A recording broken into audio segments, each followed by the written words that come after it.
3 orang siswa SMK Singamandawa, Monak, Bali yang berlokasi di Jalan Gunung Lempuyang, lingkungan Selat Kelurahan Samplangan Gianyar tiba-tiba kerauhan Senin 1 November. Atas kejadian itu, pihak sekolah terpaksa memulangkan seluruh siswa guna menghindari hal-hal yang tidak diinginkan. Berdasarkan informasi yang dihimpun di lapangan sekitar pukul 9.50 WITA, 3 orang siswa tiba-tiba kerauhan. Mereka berteriak histeris sehingga membuat seisi sekolah heboh.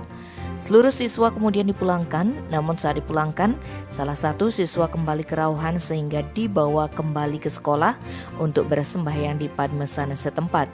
Kepala SMK Singamandawa Monak Bali, Kadek Yuli Cahyaningsih, membenarkan 3 siswanya kerauhan Selasa 2 November pukul 9.50 WITA. Pihaknya sudah meminta bantuan pemangku. Berdasarkan petunjuk pemangku, pihak sekolah berencana melaksanakan upacara pecaruan atau pembersihan agar kejadian mistis itu tidak terjadi lagi.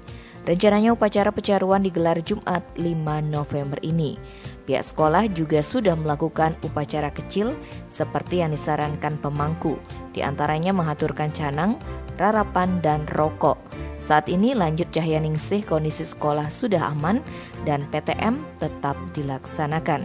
Selain karena faktor niskala, menurutnya kerauhan ini terjadi akibat psikis siswa yang lemah setelah cukup lama melaksanakan pembelajaran daring.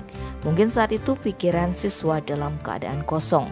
Terhadap siswa yang mengalami kerauhan, pihak sekolah memberikan dispensasi untuk beristirahat sementara di rumah sampai kondisinya pulih dan siap untuk mengikuti PTM. Tim Bali Express melaporkan.